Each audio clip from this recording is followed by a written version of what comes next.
the dark fate of ISIS leaders' wives after the caliphate fell. The cameras always focused on the black flags, the gunmen, and the men who declared themselves rulers of a so-called caliphate. But behind many of those men stood families, wives who shared their homes, their movements, and in some cases their ideology. When ISIS controlled cities, those women lived in the shadow of power. When ISIS fell, that shadow disappeared, and many of them were left exposed in a region filled with anger, loss, and unfinished war. The story of what happened to the wives of ISIS leaders is not one of simple escape or quiet disappearance. It is a story shaped by collapse, detention, revenge, and legal battles that continue long after the last stronghold fell. To understand their fate, we have to begin when the caliphate still seemed unstoppable. When Abu Bakr al-Baghdadi declared the ISIS caliphate in 2014, the message was aimed at entire families, not just fighters. Propaganda urged men to join the new state and encouraged women to travel as wives, brides, and future mothers of a generation raised under extremist rule. Thousands responded. Some were already married to militants and followed them into Syria and Iraq. Others left homes in Europe, North Africa, Central Asia, and the Middle East after online recruiters promised purpose, belonging, and religious fulfillment. Inside ISIS-controlled cities such as Mosul and Raqqa, the wives of senior leaders often lived apart from the suffering around them. Homes seized from local families were reassigned to foreign fighters and commanders. While civilians struggled with shortages, those connected to the group's leadership had better access to food, fuel, and electricity. This relative comfort placed them in visible contrast to the communities forced to live under ISIS control. Not every woman in these households was there willingly. Thousands of Yazidi, Christian, and other minority women were abducted and forced into marriages or sexual slavery. For them, being labeled a wife meant captivity and abuse. Their suffering would later become central to international investigations into ISIS crimes. But among the voluntary supporters, some wives took on active roles. Female morality patrols, often composed of foreign recruits, enforced dress codes and behavior rules on other women. They inspected clothing, punished alleged violations, and reported disobedience. This made them visible agents of control, not simply private companions. As long as ISIS held territory, these women were protected by the same structures that shielded the fighters: armed checkpoints, internal security forces, and the climate of fear imposed on civilians. Their status depended entirely on the group's power. When that power began to collapse, their position changed rapidly. From 2016 onward, military campaigns by Iraqi forces, Kurdish fighters, and international coalitions steadily reduced ISIS territory. Cities once presented as permanent capitals became battlefields. Airstrikes, street fighting, and shortages affected everyone inside. Families of leaders were not immune. Homes were destroyed, supply lines cut, and escape routes closed. During the battles for Mosul and Raqqa, many wives and children were trapped in neighborhoods under bombardment. Some tried to flee disguised among civilians. In certain cases, local residents recognized them and alerted advancing forces, driven by anger after years of ISIS violence. Others were killed during strikes that hit buildings used as shelters by fighters and families alike. War did not pause for family ties. As territory shrank further, ISIS fighters withdrew toward eastern Syria, bringing families with them. By 2018 and early 2019, tens of thousands of women and children associated with ISIS were concentrated in makeshift encampments such as Al-Hol and Roj, administered by Kurdish-led authorities. These camps became holding sites for the relatives of suspected ISIS members, including many foreigners whose home countries hesitated to accept their return. Life in these camps was harsh and uncertain. Overcrowding was severe. Tents stretched across dusty fields with limited sanitation, scarce clean water, and minimal medical services. Summers were scorching. Winters brought cold rain and mud. Children suffered from malnutrition and preventable diseases. Women who had once lived in houses with electricity and running water now waited in lines for basic food distributions. Detention in the camps was open-ended. Many women had not been formally charged or tried, yet they were not free to leave. Their legal status was unclear, especially for foreigners whose citizenship and responsibility were disputed. This limbo created frustration, despair, and tension. Inside the camps, divisions emerged.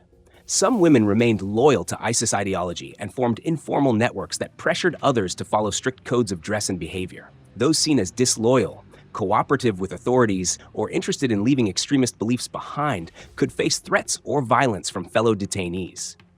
Camp guards struggled to maintain order with limited staff and resources, while aid workers faced the challenge of providing humanitarian support in a highly politicized environment.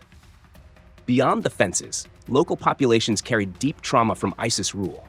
Mass executions, forced displacement, and destroyed communities left lasting anger. In some areas, when women connected to prominent ISIS figures were identified outside formal detention systems, they became targets of revenge. Incidents of beatings, killings, and disappearances were reported in the chaotic aftermath of battles, though exact numbers remain difficult to verify. Iraq took a more structured, though controversial, approach for many captured women: criminal prosecution. Iraqi courts tried both local and foreign women on charges related to ISIS membership or support. Proceedings were often brief, with limited opportunity for detailed defense. In many cases, simply living in ISIS territory as the spouse of a fighter was treated as evidence of affiliation. Sentences ranged from long prison terms to death penalties under Iraqi anti-terrorism laws. These trials drew criticism from human rights organizations, which argued that guilt by association and rapid procedures risked injustice. Iraqi officials, however, emphasized the scale of suffering their country had endured. Entire towns had been emptied, thousands killed, and mass graves uncovered. For many in Iraq, harsh sentences reflected the depth of that trauma. Foreign governments faced a different dilemma. Bringing women and children home raised political and security concerns. Some citizens had traveled voluntarily to join ISIS and were seen as having rejected their countries. At the same time, leaving them in unstable camps risked creating future security problems and humanitarian crises. Responses varied. A few countries repatriated limited numbers, especially children. Others stripped citizenship or refused entry, leaving families in prolonged detention abroad. The deaths of ISIS leaders did not resolve the fate of their families. When Abu Bakr al-Baghdadi died during a U.S. operation in 2019, several relatives were captured. Their cases became matters of intelligence and security rather than public legal processes. Information about their detention has remained limited, reflecting the sensitivity around high-profile detainees with potential knowledge of networks and operations. Similar patterns followed the deaths of other senior figures. Some wives and children were killed during raids or airstrikes. Others were taken into custody by local authorities or rival armed groups. Without centralized record-keeping, many simply disappeared into prison systems or remote detention sites, their identities known only to a small circle of officials. For children, the consequences are particularly long-term. Many were born in ISIS territory and lack recognized nationality. Growing up in camps with little schooling, limited health care, and exposure to lingering extremist narratives creates deep developmental challenges. Aid organizations warn that neglecting these children increases the risk of future instability as resentment and identity crises take root. Within prisons in Iraq and Syria, conditions are also severe. Overcrowding, limited oversight, and the legacy of conflict create difficult environments. Women convicted of ISIS-related crimes may spend years behind bars far from their home countries, with little contact with relatives. Some maintain that they were coerced or misled. Others remain silent about their past. The fate of ISIS leaders' wives is therefore not defined by a single outcome. Some died in the final battles as territory collapsed. Some were killed in acts of revenge. Some face long sentences after trial. Many remain in camps under indefinite detention. Their lives after ISIS have been shaped by war, political calculations, and unresolved questions about responsibility and rehabilitation.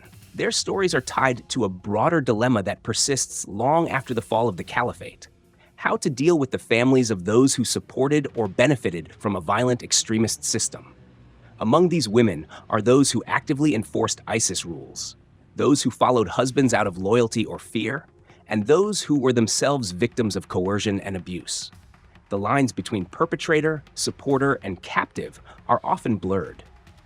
What is clear is that when ISIS lost its territory, the protection that came from belonging to its inner circles vanished overnight. The same connections that once brought status became sources of danger. Instead of guarded homes and controlled streets, many of these women now live behind barbed wire or prison walls. Their futures uncertain and their pasts impossible to separate from one of the most violent movements of recent decades. When ISIS ruled cities, the wives of its leaders lived behind walls guarded by fear and force.